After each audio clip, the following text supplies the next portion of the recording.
सातारा जिल्ह्यामधील खंडाळा तालुक्यातील नायगाव सावित्रीबाईंचं गाव आणि तिथं आम्ही हा कार्यक्रम खूप सुंदर प्रकारे करत होतो आणि तिथल्या मला मिळालेला वारसा आहे आणि त्याचा आम्हाला खूप माझ्या आयुष्यामध्ये फायदा झाला आहे. मी जास्त बोलत नाही, मी माझ्या एक पात्रीला सुरुवात करते. सातारा जिल्ह्यात खंडाळा तालुक्यात नायगाव नावाचं गाव आहे. त्या गावामध्ये खंडोजी लोळशे पाटलाच्या घरी एक कन्यारत्न जन्माला आलं. होय, एक कन्यारत्न जन्माला आले. यमुनाच्या गेला होता सगावतून बघायला? नाही ग बाय, म्या नाही गेले. अव जावा आणि बघा, मग तुम्हासनी कळल. त्या पोरीकडे बघितल्यावर असं वाटतंय ही पोरगी मोठेपणी कुणीतरी मोठी होणार. ती म्हणतात ना, बाळाचं पाय पाळण्यात दिसतात, अक्षी तसंच झालं. अहो, माझ्या मनात जे काहूर उठलंय ते तुमच्याही मनात उठलंय का? होय, बघता बघता सावित्री 9 वर्षाची झाली. अहो, परक्याचं धन ते घरी ठेवून चालेल का? नाही हो, मलाही वाटतं माझी पोर माझ्याच घरी राहावी, पण नाही ना आपल्याला तसं करून चालत. होय, मी सांगितलंय. अहो, खटाव तालुक्यातील कडगुंचा मुलगा आहे आणि तो आपल्या मुलीला पाहायला येणार आहे. सावित्री बाळा, तुझं लग्न झालंय. हां, आता सासरी जायचं आणि तिथं गेल्यावर ते घर माझं घर, आपलं घर म्हणून राहशील, तेव्हा तुला तिथं करमेल. मला हे जमत नाही, मला हे येत नाही असं म्हणायचं नाही. हां, नाही म्हणत मी, तुम्ही म्हणाल तसंच वागते. सावित्री, ए सावित्री, आले हो. हे पहा, मला ना एवढं मोठ्यानं हाक मारत जाऊ नका, मला बाई लाज वाटते. तुम्हाला मी विशेष काम करायसाठी बोलवले, वेगळं काही सांगायला बोलवलं नाहीये. अहो, मी मुलींची पहिली शाळा काढली, मुलींना मी शिकवतोय, तर हा समाज म्हणतोय मी मुलींना बिघडवतोय. सांग सावित्री, मुलींना शिकवणं पाप आहे का आणि मुलींना शिकवणं मी बिघडवणं आहे का? अगं सांग, मुली शिकल्या तर या समाजाची प्रगती होईल, मुलींचं कल्याण होईल म्हणून मी करतोय सावित्री. तरी हा समाज मला बोलतोय तू माझी पत्नी आहे सावित्री, मी तुला शिकवणार आहे आणि तू मुलींना शिकवायचं. या बाया, आणि मला ते कसं बजवणार? नाही बाई, मला ते नाही सावित्री, तुला शिकायचंय आणि मुलींना शिकवायचंय. तुम्ही एवढं मनापासून सांगताय म्हणजे काहीतरी महत्वाचं काम असेल. होय सावित्री, तुला हे करायचंय, करते. हा, आता बाया, हे कसं शिकायचं? आता याला काय म्हणायचं? अगं बाया, म्हणायचं होय. बघ सावित्री, तुला बघता बघता सर्व अक्षर पाठ झाली आणि उत्तम शिक्षिका झाली सावित्री, तू मुलींना शिकवू शकतेस. हे काय? अहो, काय चक्क अंगावर शेण टाकतंय. अहो बाबा, जरा तरी काय मनाला वाटू द्या. पान खाऊन अंगावर थुकताय माझ्या. आई ग, अहो दगड काय मारताय? हे अहो, तुम्हाला कसं काय वाटत? आई ग, किती जोरात दगड लागला. हे परमेश्वरा, रक्त येतो लोक मारतात. अरे, हे लोक काय करतात हे ह्यांना कळत नाही आणि मी काय करते हेही यांना कळत नाही. हे परमेश्वरा, ह्या लोकांना हे काय करतात ते कळण्याचं आणि मी काय करते हे कळण्याचं बळ दे परमेश्वरा. आणि मला हे सगळं सहन करण्याची ताकद दे. मला हे सगळं सहन करण्याची ताकद दे. सासूबाई नका माझे केस कापू. अहो, माझा काय दोष?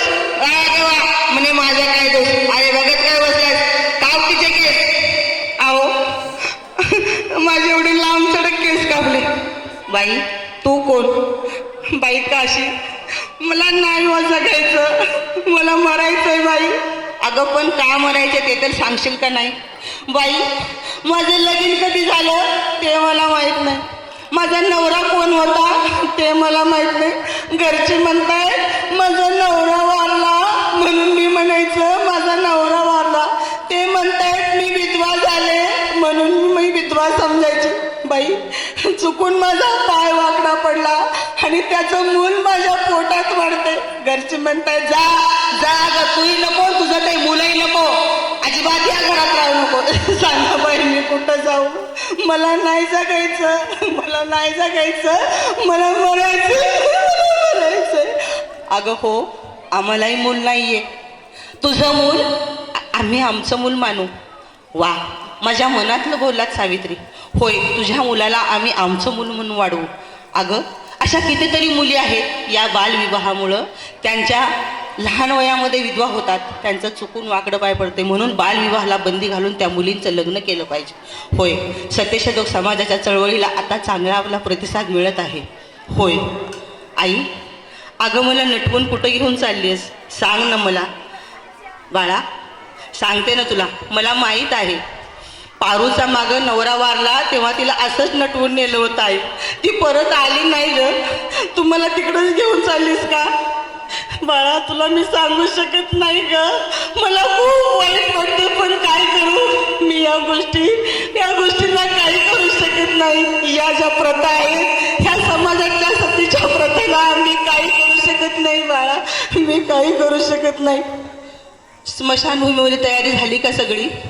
होय. ढोल ताशा आहेत तयार? होय. चला वाजवा ढोल ताशा जोर जोरात.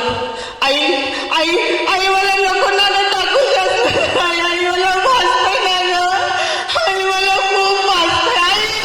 आई आई मला आई. अरे बघत काय बसलाय? वाजवा ना ढोल ताशे जोर जोरात. त्या पोरीच्या किंकर ऐकायला येतात.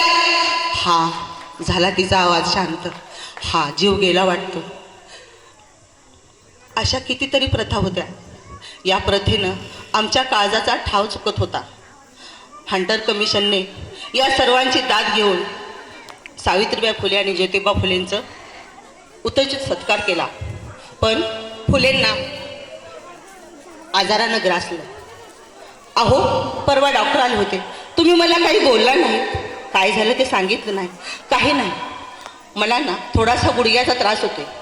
मी तुम्हाला फक्त एवढं सांगतोय, भविष्यामध्ये माझं जर काही बरं वाईट झालं तर तुम्ही हे कार्य नाही, तुम्हाला काही होणार नाही, तुम्ही असं मनात आणू नका. अहो, हे कार्य आपण दोघांनी मिळून करायचं होतं. हे पहा फुले, असं काही मनात आणू नका. अहो, आपण हे कार्य दोघांनी मिळून केलं होतं आणि दोघांनी मिळून शेवटपर्यंत करायचं ठरलं होतं ना. मग तुम्ही अशी हार्ट्यात का सोडून गेलात? हे काही योग्य केलं नाही.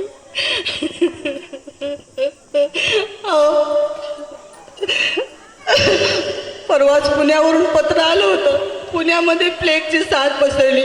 बाळ यशवंता, आपल्याला इथं थांबून चालणार नाही. त्या प्लेगच्या साथीच्या कामासाठी आपल्याला पुण्याला जायचंय आणि ते काम करायचंय.